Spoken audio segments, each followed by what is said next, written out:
बिस्मिल्लाहिर्रहमानिर्रहीम, अस्सलाम वालेकुम। सबसे पहले मेरे जितने भी चाहने वाले सुनने वाले उन सबको रमज़ानुल मुबारक की बहुत बहुत मुबारकबाद। दो चांद रातें हैं आज, एक तो रमज़ानुल मुबारक की और दूसरा तहरीक अदम एतमाद की। कल सुबह 10:30 बजे कौमी असम्बली का इजलास है और इजलास का एजेंडा भी सामने आ चुका है और एजेंडे में वज़ीर आज़म इमरान खान के ख़िलाफ़ तहरीक अदम एतमाद पर वोटिंग भी शामिल है। अब प्राइम मिनिस्टर इमरान खान ने आज बड़ा मसरूफ़ दिन गुजारा और एक तो उन्होंने नौजवानों को कल के दिन पूरे मुल्क में सड़कों पर निकलने की कॉल दी और दूसरा उन्होंने वाज़े तौर पर कह दिया कि कल मैं पूरी कौम को दिखाऊंगा कि कैसे मैं अपोजिशन की गेम उलटता हूं और वो बड़े कॉन्फिडेंट नज़र आए इस मामले में। अब सवाल ये है कि जिस तुर्क के पत्ते की बात की जा रही है बड़े दिनों से और बाज़ लोग समझते थे कि जो खुफिया ख़त है जो कि अब तो सामने आ चुका है, अमेरिका से लिखा गया, आखिर फ़ाइनल कार्ड वही है, तुर्क का पत्ता असली वही है। लेकिन कुछ तुर्क के पत्ते वज़ीर आज़म इमरान खान के ख़िलाफ़ वाक़ईतन अभी भी ऐसे मौजूद हैं जो कल अपोजिशन की पूरी गेम को उल्टा सकते हैं। नो डाउट नंबर गेम इस वक्त वाज़े तौर पर अपोजिशन के हाथ में है। हुकूमत नंबर गेम के लिहाज से कह सकते हैं कि अपनी जो सियासी गेम है वो हार चुकी है। लेकिन चूँकि जो खुफिया ख़त है, खुफिया ख़त के मंदरजात और अमरीकी साजिश इमरान खान को इक़्तिदार से हटाना, ये कुछ नई चीज़ें हैं जो अब सामने आई हैं। इन नई चीज़ों की रोशनी में आज एक तो हुकूमत ने आइनी और कानूनी मूव खेलने की कोशिश की। उन्होंने सुप्रीम कोर्ट ऑफ पाकिस्तान में कल की वोटिंग रुकवाने के लिए रिट दायर की। वो रिट तो वो दरख्वास्त तो खारिज हो गई और बहुत सारे लोग ये समझते हैं कि ये हुकूमत की नाकामी है, लेकिन ये मैं समझता हूँ कि हुकूमत ने एक बड़ा सियासी और कानूनी और आइनी एडवांटेज ले लिया है क्योंकि रजिस्ट्रार सुप्रीम कोर्ट ने जिस बुनियाद के ऊपर ये रिट खारिज की वो बुनियाद वो ग्राउंड वही तुर्क का पत्ता है जो वज़ीर आज़म इमरान खान कल खेलना चाहेंगे और जो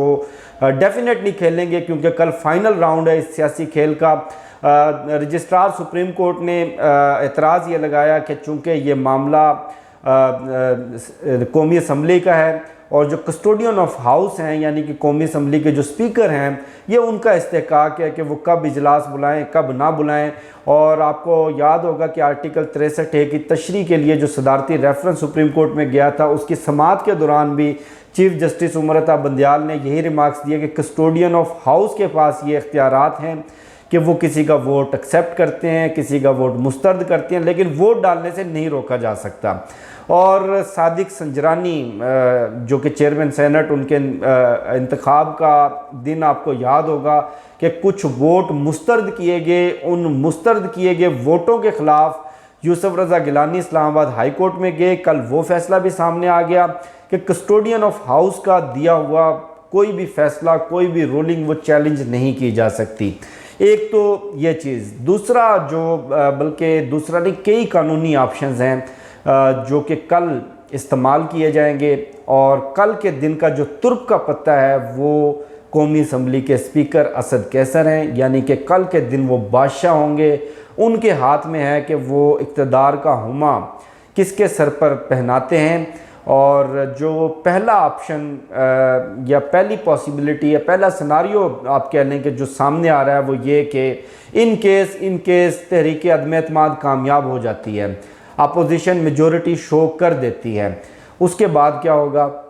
उसके बाद डेफिनेटली अगला वज़ीर आज़म चुनने के लिए दोबारा से वोटिंग होगी।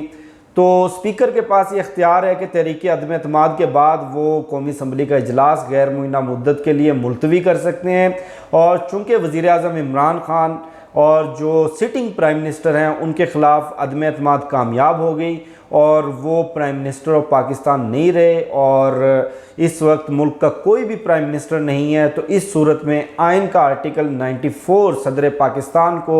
ये इख्तियार देता है कि जब तक अगला वज़ीर आज़म मुंतखब ना कर लिया जाए उस वक्त तक वो अपना काम जारी रख सकते हैं 90 रोज़ के लिए। यानी कि अगर वो अपोजिशन कल कामयाब हो भी जाती है तो अगले 90 रोज़ तक आइन ये इख्तियार देता है کہ شہباز شریف کم از کم وزیر اعظم پاکستان نہیں بن سکتا ہے، ایک سناریو۔ دوسرا سناریو وہ کچھ یوں ہے کہ اگر اپوزیشن 172 کا نمبر پورا نہیں کرتی، 171 کر لیتی ہے، 170 ہو جاتے ہیں، 172 سے کم ہے ان کے نمبر، یا پھر ان کے کچھ ووٹ مسترد کر دیے جائیں کسی وجہ سے، کیونکہ اسپیکر کے پاس اختیار ہے، وہ کسی کا ووٹ مسترد کر بھی سکتے ہیں اور نہیں بھی کر سکتے، تو اس صورت کے اندر اگر وہ میجورٹی شو نہیں کر پاتے، اور میجورٹی اپوزیشن کے پاس بھی نہیں رہی، میجورٹی حکومت کے پاس بھی نہیں رہی، اس صورت میں آپ کو یاد ہوگا کہ آئین کا آرٹیکل 58(2) بھی تھا، 58(2) جو صدر پاکستان کو یہ اختیار دیتا تھا کہ وہ کسی بھی وقت اسمبلیاں تحلیل کر سکتے ہیں اور نئے انتخابات کروا سکتے ہیں، اور ماضی میں کیا بھی گیا۔ 58(2) بھی تو غالباً 18 امینڈمنٹ میں ختم کر دیا گیا تھا، لیکن آئین کا آرٹیکل 58 ابھی بھی باقی ہے، جو ایمرجنسی کی صورت میں یا کوئی آپ کہہ لیں کہ غیر معمولی حالات میں صدر پاکستان کو اسمبلیاں تحلیل کرنے کا اختیار دیتا ہے۔ اب غیر معمولی حالات اگر میجورٹی نہیں رہی، ہینگ پارلیمنٹ ہے، کوئی بھی فریق میجورٹی اپنی اکثریت شو نہیں کر سکا، تو صدر پاکستان اس صورت کے اندر بھی نئے انتخابات کی طرف جا سکتے ہیں۔ ایک بات جو وزیر اعظم عمران خان بار بار کہہ رہے ہیں وہ یہ کہ میں استعفیٰ کسی صورت بھی نہیں دوں گا،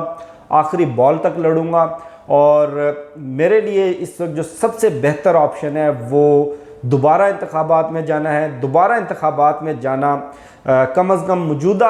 حالات کے اندر اپوزیشن تو کسی صورت بھی ایسا نہیں چاہے گی، کیونکہ پاکستان تحریک انصاف کی وزیر اعظم عمران خان کی ان دنوں میں جس طرح سے جس رفتار سے مقبولیت بڑھی ہے، لوگ پاگل نہیں ہیں، لوگ سوشل میڈیا بھی استعمال کرتے ہیں، لوگوں کو بدلتے ہوئے عالمی حالات کا بھی پتہ ہے، لوگوں کو یہ بھی پتہ ہے کہ کس طرح سے سٹیٹمنٹس بدلی جاتی ہیں، کس طرح سے عدم اعتماد آتی ہے، اچانک سے عدم اعتماد آنے کے بعد اراکین منحرف ہوتے ہیں اور اپوزیشن کو اقتدار ملتا نظر آتا ہے، کس طرح سے اقتدار سامنے دیکھ کر وہ امریکہ کے سامنے الٹے لیٹ جاتے ہیں۔ بلکہ شہباز شریف کا کل کا جو کلپ ہے جو سوشل میڈیا پہ آج سب سے زیادہ ڈسکس ہوتا رہا، بڑا وائرل ہوا کہ beggars can not be choosers, یعنی کہ 22 کروڑ عوام نہیں ہیں، ہم 22 کروڑ بھکاری ہیں، اور وہ مستقبل میں بھی ہمیں بھکاری بنانا چاہتے ہیں۔ تو لوگوں کو خوب معلوم ہے کہ کیا گیم کھیلی جا رہی ہے، اس گیم کے پیچھے کون ہے، لیکن ایک چیز جو مجھے یقین ہے، ابھی موجودہ صورتحال ہونے کے باوجود بھی مجھے یقین ہے کہ شہباز شریف کم از کم وزیر اعظم پاکستان نہیں بنے گا۔ اگر عمران خان کے خلاف تحریک عدم اعتماد کامیاب ہوتی ہے، ناکام ہوتی ہے، کسی بھی سناریو کے اندر ارلی الیکشنز ہوں گے، اور ایک آپ کہہ لیں کہ کوئی نیا سیٹ اپ آئے گا، یا آپ کہہ لیں کہ کوئی جس طرح سے نگران حکومت بنتی ہے، کوئی نگران سیٹ اپ بنے گا، کیونکہ اپوزیشن اگر کامیاب ہوئی تو کامیاب ہونے کے بعد جو ٹاپ کا ان کا سب سے پہلا ایجنڈا ہوگا وہ الیکٹرانک ووٹنگ مشین کے قانون کو ختم کرنا ہوگا، اوورسیز پاکستانیوں کو جو ووٹ کا رائٹ دیا گیا وہ قانون ختم کرنا ہوگا، اپنے کیسز ختم کروائیں گے، نیب کو ختم کریں گے۔ میرا خیال ہے کہ پاکستان کے ادارے بھی اس کے متحمل نہیں ہو سکتے، لیکن بہرحال ترک کا پتہ جو ہے وہ کل اسپیکر اسد قیصر ہوں گے۔ وزیر اعظم عمران خان یہ ترک کا پتہ کیسے کھیلتے ہیں یہ تو کل ہی واضح ہوگا، لیکن چیزیں بہرحال جسے کہتے ہیں کہ فلیور واضح ہو جانا، فلیور اب تک واضح ہو چکا ہے کہ آئینی اور قانونی بحران ہوگا، ایک کیوس ہوگا، اور اس کیوس میں فی الحال جو ہے نہ اپوزیشن کے ہاتھ کچھ آئے گا، نہ حکومت کے ہاتھ کچھ آئے گا، اور اگر جمہوریت اسی طرح چلتی رہی، سیاست اسی طرح چلتی رہی، تو ارلی الیکشن میں جا کر ان ساری چیزوں کا فیصلہ ہوگا اور قوم کے سامنے دودھ کا دودھ پانی کا پانی ہو جائے گا۔ یہ تھی آج کی امپورٹنٹ ڈیولپمنٹس جو میں نے آپ کے ساتھ شیئر کی۔ مجھے شفقت علی کو دیجیے اجازت، انشاءاللہ پھر نیکسٹ ویڈیو میں ملاقات ہوتی ہے۔ اللہ حافظ، پاکستان زندہ باد۔